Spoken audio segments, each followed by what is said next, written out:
നമസ്കാരം, എൻ്റെ പേര് നിതിൻ എഫ് എന്നാണ്. ഞാൻ SVT ഹോസ്പിറ്റലിലെ കൺസൾട്ടൻറ്റ് സൈക്കോളജിസ്റ്റാണ്. ഇന്ന് ഞാൻ നിങ്ങളോട് സംസാരിക്കാൻ ആഗ്രഹിക്കുന്ന വിഷയം നമ്മളുടെ ഒരു അക്കാഡമിക് ഇയറൊക്കെ എൻഡ് ചെയ്യുന്നൊരു സമയമാണ്. മാർച്ച്, ഏപ്രിൽ എന്നൊക്കെ പറയുന്നത് നമ്മുടെ കുട്ടികളൊക്കെ തന്നെ എക്സാം ഓറിയൻറ്റഡ് ആയിട്ട് പഠിക്കേണ്ടുന്ന ഒരു സമയമാണ്.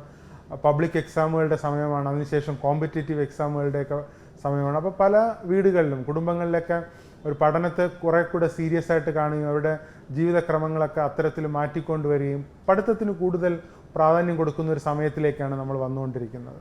അപ്പം പല പബ്ലിക് എക്സാമുകളുടെയും മോഡൽ എക്സാമുകളും അല്ലെങ്കിൽ പ്രീ മോഡൽ എക്സാമുകളൊക്കെ ഓൾറെഡി സ്റ്റാർട്ട് ചെയ്തിട്ടുണ്ട്. പ്രാക്ടിക്കൽ എക്സാമുകളൊക്കെ വരുന്ന ആഴ്ചകളിൽ അല്ലെങ്കിൽ മോഡൽ എക്സാമുകളൊക്കെ വരുന്ന ആഴ്ചകളിൽ ആരംഭിക്കാനായിട്ട് പോവുകയും ചെയ്യുകയാണ്. അപ്പോൾ ഈ അക്കാഡമിക് ഇയർ എൻഡിലേക്ക് വരുമ്പോൾ പല കുട്ടികളും മാനസിക സമ്മർദ്ദത്തിലാണ്. പല വീടുകളിലും നോക്കിക്കഴിഞ്ഞാൽ കുട്ടികളെക്കാൾ കൂടുതൽ അവരുടെ പാരൻസാണ് സമ്മർദ്ദത്തിലായിരിക്കുന്നത് എന്നുള്ള വസ്തുത നമ്മൾ മനസ്സിലാക്കേണ്ടത് അത്യാവശ്യമാണ്. അപ്പോൾ കുറേ കൂടെ സ്ട്രെസ് ഫ്രീ ആയിട്ട് നമ്മൾ എക്സാമിനെ ഫേസ് ചെയ്യുകയാണെങ്കിൽ അത് നമ്മുടെ പെർഫോമൻസ് അല്ലെങ്കിൽ നമ്മുടെ റിസൾട്ട് കൂട്ടുമെന്നുള്ള വസ്തുത എപ്പോഴും ഓർത്തിരിക്കുക. അപ്പോൾ പല കുട്ടികളും അവരുടെ പഠിക്കുന്നൊരു പാറ്റേൺ നമ്മൾ നോക്കിക്കഴിഞ്ഞാൽ പെർഫോമൻസ് ഗോളുകൾ എന്ന് പറയും. അതായത് ഇത്രയും മാർക്ക് എനിക്ക് കിട്ടണം, അല്ലെങ്കിൽ ഇത്രയും പെർസെൻറ്റേജ് എനിക്ക് സ്കോർ ചെയ്യണം, അല്ലെങ്കിൽ ഈ ഒരു ലെവലിലേക്ക് എനിക്ക് കോമ്പറ്റേറ്റീവ് എക്സാമിലേക്ക് വരണം.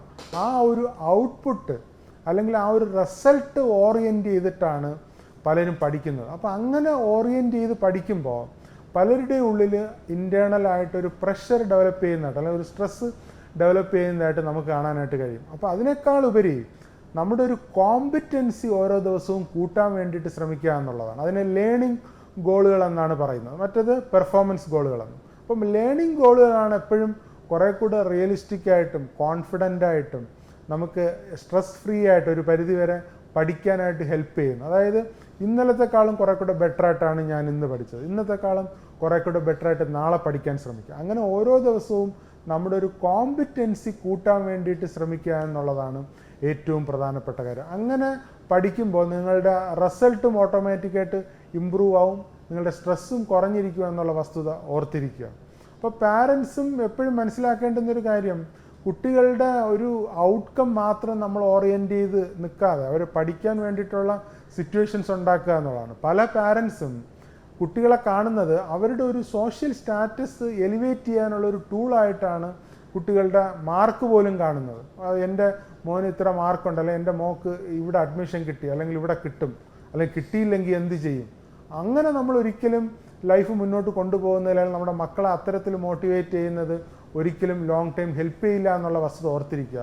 ഓരോ മനുഷ്യരെക്കുറിച്ചും ഒരു പർപ്പസ് ഉണ്ട്. ആ പർപ്പസ് ഫുൾഫിൽഡ് ആവാൻ വേണ്ടിയിട്ട് നമ്മുടെ ഭാഗത്തു നിന്നുള്ള ആത്മാർത്ഥമായിട്ടുള്ള ശ്രമങ്ങളാണ് യഥാർത്ഥത്തിൽ നടത്തേണ്ടത്. അങ്ങനെ നമ്മൾ ലൈഫ് മുന്നോട്ടേക്ക് കണ്ടക്ട് ചെയ്യാൻ വേണ്ടിയിട്ട് ശ്രമിക്കുമ്പോൾ കുറേ കൂടെ ഫുൾഫിൽഡ് ആയിട്ടും സാറ്റിസ്ഫൈഡ് ആയിട്ടും ലൈഫ് ഇവോൾവ് ചെയ്ത് വരുന്നതായിട്ട് നമുക്ക് കാണാനായിട്ട് കഴിയും. ലൈഫ് എന്ന് പറയുന്നത് ഒരു ഈസി ആയിട്ടുള്ള ഒരു വെഞ്ചർ അല്ല, ഒരു ടഫായിട്ടുള്ള ഒരു ഗെയിമാണ്. നമ്മളൊരു പാർക്കിൽ കൂടി നടക്കുന്ന പോലെ, ബീച്ചിൽ കൂടി നടക്കുന്ന പോലെ അല്ല, പക്ഷേ വളരെ ത്രില്ലിംഗ് ആയിട്ടുള്ള മീനിങ് ഫുൾ ആയിട്ടുള്ള ബ്യൂട്ടി അതിനുണ്ട് എന്നുള്ളത് നമ്മൾ എപ്പോഴും മനസ്സിലാക്കിയിരിക്കേണ്ടത് അത്യാവശ്യമാണ്. അങ്ങനെ നമ്മൾ കുട്ടികൾ അവരുടെ എക്സാമിനെ കാണുകയും പാരൻസ് അവരുടെ കുട്ടികൾക്ക് വരാൻ പോകുന്ന കോമ്പറ്റേറ്റീവ് ആയിട്ടുള്ള സിറ്റുവേഷൻസിനെ കാണുകയും ചെയ്യുകയാണെങ്കിൽ വളരെ ബ്ലെസ്ഡ് ആയിട്ടുള്ള ഒരു അക്കാഡമിക് ഇയർ എൻഡിങ്ങും ഒരു പുതിയ അഡ്മിഷനും അല്ലെങ്കിൽ ഒരു പുതിയ ലെവലിലേക്ക് നിങ്ങളുടെ ലൈഫ് ഇവോൾവ് ചെയ്ത് വരുന്നത് നിങ്ങൾക്ക് കാണാനായിട്ട് കഴിയും എന്നുള്ള വസ്തുത എപ്പോഴും ഓർത്തിരിക്കുക. അങ്ങനെ നിങ്ങൾക്ക് വളരെ ബ്ലെസ്ഡ് ആയിട്ടുള്ള ഒരു അക്കാഡമിക് എൻഡിങ്ങും അതുപോലെ തന്നെ ബ്ലെസ്ഡ് ആയിട്ടുള്ള ഒരു എക്സാം സീസണും ഞാൻ നിങ്ങൾക്ക് നേരുകയാണ്. Thank you so much.